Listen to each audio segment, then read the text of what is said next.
Welcome, Avenger. Your presence honors me.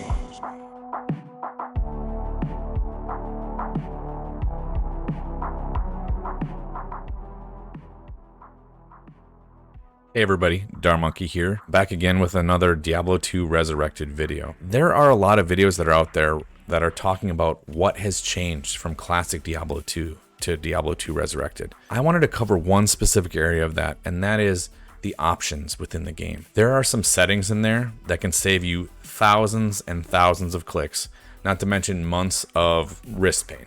I mean, we were all there. We did the original Diablo 2. We wrecked our wrists. We had carpal tunnel. It sucked.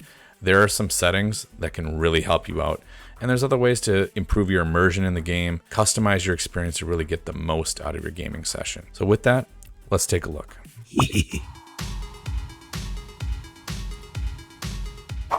Okay, so when you go to the options menu here, I really want to focus in today on the gameplay tab. These are the settings that can really improve your experience while you're working and playing through the game. So let's take a look at the first one here, item label display. So this will allow you to change the behavior for the text that'll pop up, letting you know when items drop and when they're sitting on the ground.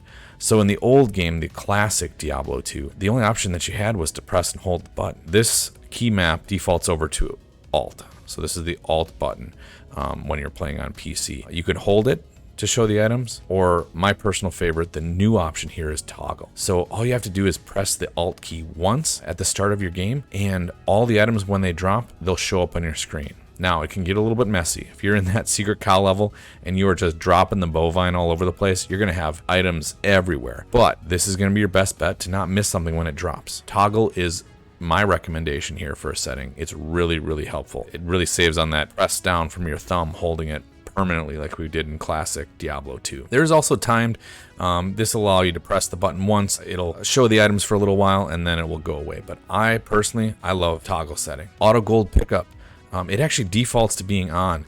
This is amazing. Finally, we can actually go around, collect meaningful amounts of gold that drop without having to click on it. Man, my right hand, my fingers, the carpal tunnel that I got from playing Diablo 2 and trying to pick up the gold and the items was ridiculous. This will save you hundreds of thousands of clicks over your career playing Diablo 2. Love this option. Auto party invite, that's on by default. When you join a group game, automatically getting invited and inviting others to the party. A few other things that I just want to pop up here. There's some helper text options for the tooltips. I love to actually turn on the text on the life and the mana orbs. It'll tell you the amount of health or mana that you have, and it'll tell you that you've got 500 out of 700 total points, and you'll see it tick up or drop down. This next one, super awesome, particularly for your Amazons, your ranged classes that are going to actually have items and ammunition. This can be super helpful to give you a sense for how many javelins you have, how many arrows you have, how many bolts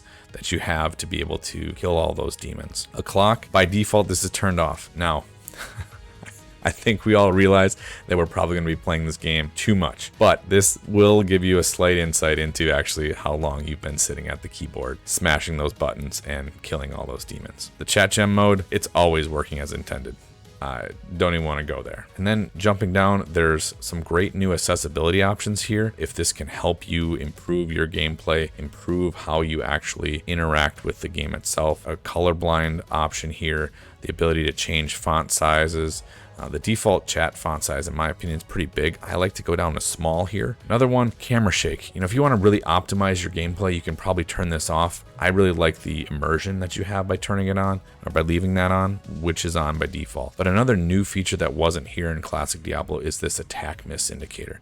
If you're a melee class and you're going around trying to whack things with giant axes, this will let you know when you miss. It can be very helpful to adjust your strategy, your approach as you're playing the game there. And then some controller settings. There's some really nice options here for this. This weapon swap separate skill button piece gives you an opportunity to have different skills mapped to your separate weapon. Auto map you definitely want to play around with this. These are all the defaults here right now. There's different locations that you can put the map in: the left side, the right side, or right in the middle. There is some opacity options here for how see-through the map would be. Auto works pretty well. In some of the towns in particular, some of the walls can be pretty heavy, so you can really tweak this until it's just the way that you want it. And then some defaults here. Some of these things can clutter up the map a bit, but it really depends on your approach, your play style, and what you want to get out of your mini map experience. So there's a few things here that I love to do as soon as I join a game because of my settings. I've got the mini map.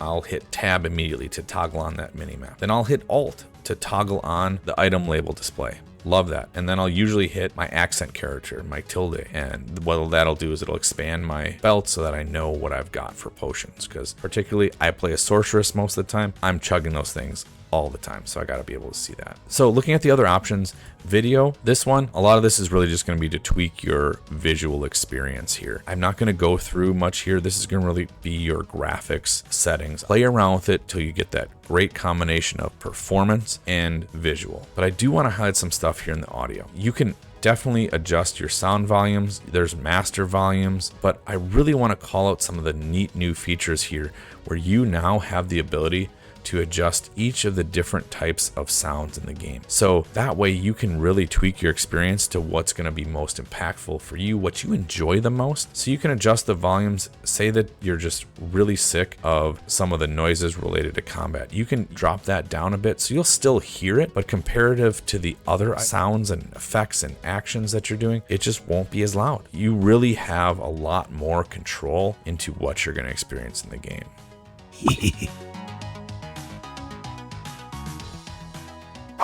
Thanks for diving into the Diablo II Resurrected options with me. I hope that you have an opportunity to try things out, test some different settings, and see what works best for your style of gameplay. There's a lot of options there that can really enhance your experience and just make your play sessions that much more enjoyable. So if you have any questions, I stream on Twitch at darmonkey7. The link is in the description. And if you found this video helpful, please like or subscribe on YouTube. It really helps me out. And as always, I'll see you in hell.